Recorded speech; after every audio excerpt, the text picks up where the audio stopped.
todo eso eres, querida Jennifer. ¿Cómo estás? Bienvenida. Muchas gracias por la invitación. Muy bien, muy contenta de estar aquí con ustedes. Oye, pues vamos a platicar de ese tema porque muchos dicen, es que es daltónico, y entonces ya trae el calcetín azul marino y uno café, o el zapato y el pantalón no combinado, que se da muchísimo en los hombres. Me gustaría que nos platicaras sobre este tema porque pues hay muchas mamás y muchos papás que seguramente verán que sus hijos pues traen esta forma de ver los colores diferente y pueden preocuparse. Exactamente, es un tema súper interesante porque además sabrás que es muy prevalente, ¿no? O sea, a lo mejor muchos pacientes, muchas personas lo tienen y ni siquiera lo saben, ¿no? Entonces, empezando por saber que, por ejemplo, es más frecuente en los varones, ¿no? El porcentaje de prevalencia es de alrededor del 5% en los varones, ¿no? O sea, del 100% de la población que es masculina, el 5% puede tener daltonismo. Y en las mujeres mucho menor, es del 0.5%. Sin embargo, pues es, digamos que significativo. Y esto es porque es un poco, a lo mejor una pregunta que puede surgir, ¿por qué es más frecuente en los varones que en las mujeres? Y eso tiene que ver con la herencia como tal. Nosotros en medicina hablamos de tipo de herencia. Si hay un tipo de herencia que es la ligada al X. Entonces, la verdad es que como lo que nos condiciona a tener un genotipo masculino es un XY y un genotipo femenino es un XX. Entonces, si digamos, este defecto genético se transmite por uno de esos alelos, que es la X, va a ser más prevalente en el hombre que en la mujer, ¿no? Para que lo haya en la mujer tendrían que estar los dos padres afectados, en fin. Entonces, dato curioso.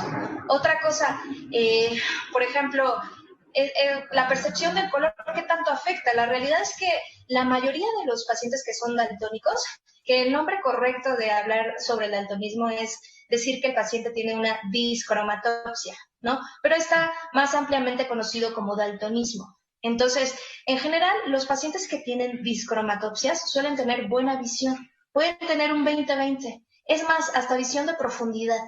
¿Sí? Que son como de los otros parámetros que vemos muchas veces en algunos pacientes, pero no tienen una correcta apreciación de los colores. 3 principalmente. Es lo que te iba a preguntar, ¿de todos los colores o hay algunos que confundan principalmente? Yo me acuerdo de mis hermanos que de repente me decían, ¿es café o es azul marino en los calcetines? O sea, hay ciertos colores que como que les cuestan más trabajo o los confunden. ¿Cuáles serían los colores? ¿Tus hermanas eran daltónicas entonces? Hermanos. Ellos. Sí, depende, porque de hecho hay tipos, ¿no? Hay tipos de daltonismo, tres principalmente. Los que no ven bien el rojo, los que no ven bien el verde y los que no ven bien el azul. Entonces, dependiendo ¿por qué? Porque tenemos 3 células muy específicas en la mácula que se dedican a ver el rojo, el verde y el azul. Entonces, dependiendo del tipo de célula que esté afectada en la mácula, es si hay alguna deficiencia en el rojo, en el verde o en el azul. Oye, ¿algún tipo de rojo, verde o azul? Porque ahorita que dijiste rojo y verde estoy pensando en los semáforos. No, podría ser un problema, ¿no? Bueno, podría ser un problema de que no los distingan bien, que se los aprenden por el orden, pero al final de cuentas no alcanzan a ver bien. Claro, dentro de los colores hay algo que nosotros llamamos espectro de luz visible o espectro de luz. Entonces, habrá algunos rojos que se acerquen un poquito a lo mejor más al amarillo y otros que se acerquen un poquito más al violeta, por decir algo, ¿no? Entonces, todo ese espectro, que son una longitud de onda muy amplia, es la que se puede ver afectada. Y en su totalidad o solamente parcialmente. Entonces, por ejemplo, habrá pacientes que pueden ver parcialmente los colores y hay otros que sí de plano ven como si fuera en escala de grises. Oye, pero ¿qué tanto les afecta? Porque todo el mundo diría, bueno, pues total, ¿no? Se combina mal la ropa. Pero si te dedicas, por ejemplo, a las artes, ¿no? Y lo vemos en los niños chiquitos también, que a lo mejor están pintando y no alcanzan a ver eso, o quieres dedicarte a ser pintor o algo, ¿esto sí podría afectarles de algún momento? ¿O qué tan afectados pueden llegar a ser? ¿Ves algo que dices tú? Bueno, tampoco es tan grave. Bueno, te diré que, por ejemplo, ahorita que lo mencionas, Van Gogh, él veía en tonalidades amarillas. Él tenía algo que se llamaba xantopsia.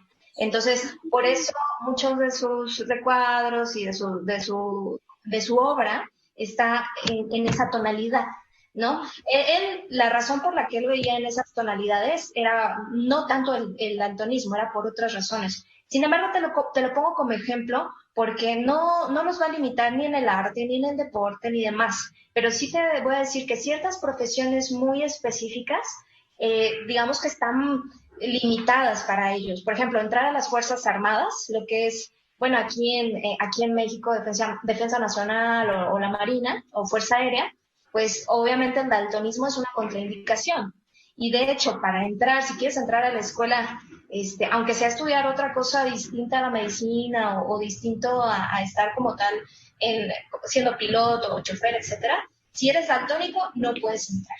No, me queda clarísimo, porque incluso pues luego hay focos que es rojo para no entrar y verde para sí, incluso hasta para cuando te vas a hacer una radiografía, una cosa, ¿no? Entonces imagínate que no distingas ese tipo de cosas, pues sí puedes llegar a tener ciertos accidentes o ciertas limitaciones que a lo mejor pues no alcanzamos a ver a grandes rasgos, pues es daltónico y a veces que ni se diagnostica, ¿no? O sea, es una cosa que...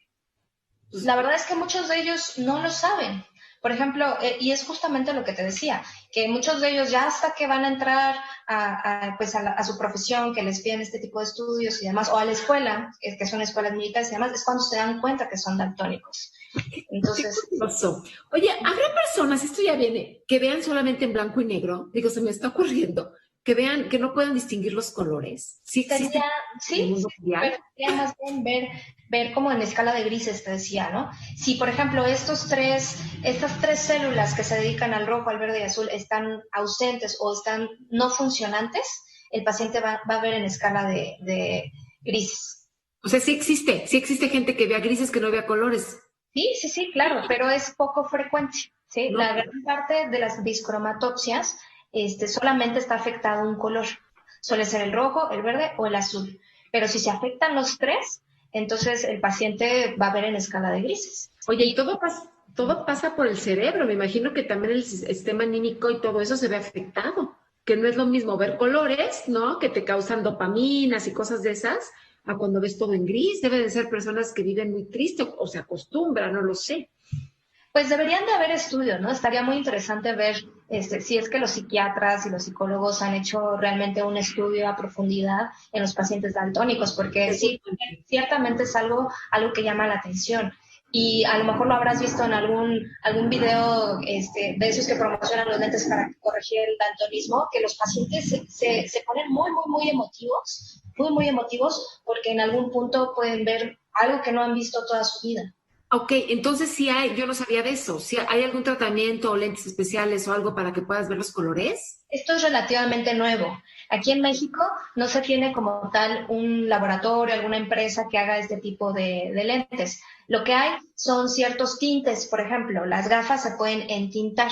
Entonces, se le sugiere, por ejemplo, al paciente que tiene cierta anomalía en un color, que entinte sus gafas y eso le ayuda un poco a mejorar el contraste, pero no va a dejar de ser daltónico. Oye, Sí. sería maravilloso que hubiera lentes de contacto, ¿no? Y se los ponen y entonces ya pueden ver todos los colores sin ningún problema. Sí, la verdad es que no creas, ¿eh? Es muy probable y como hemos visto que ha ido avanzando la tecnología, que esto se le pueda añadir a los lentes de contacto, posteriormente incluso a los lentes intraoculares. Sería muy, muy, muy, de veras que es algo que muy probablemente suceda. Pero estamos todavía lejos de eso, ¿no? Porque al final de cuentas sí te afecta viéndolo y te debe de afectar muchísimo que quieras ser piloto y te digan, no puedes ser piloto porque tienes daltonismo. O sea, sí tendría que ser como cambiar tu profesión, tu pasión por este tipo de cosas, ¿no? Que es genética al final de cuentas. Sí debe de ser muy duro para una persona que quiera pues ser piloto, ¿no? Claro, sobre todo si no lo sabían que eran daltónicos, ¿no? A lo mejor desde chiquitos sus papás les compraron sus juguetes y ya quisieron y desde chiquitos determinaron bien su profesión y nunca supieron que fueron daltónicos, ¿no? Entonces, pero sí, es muy interesante. Te digo, esta tecnología para corregir con gafas el daltonismo es relativamente nueva. No se tiene mucha experiencia aquí en México, pero sí se ha difundido mucho su uso y sí se ha demostrado su utilidad.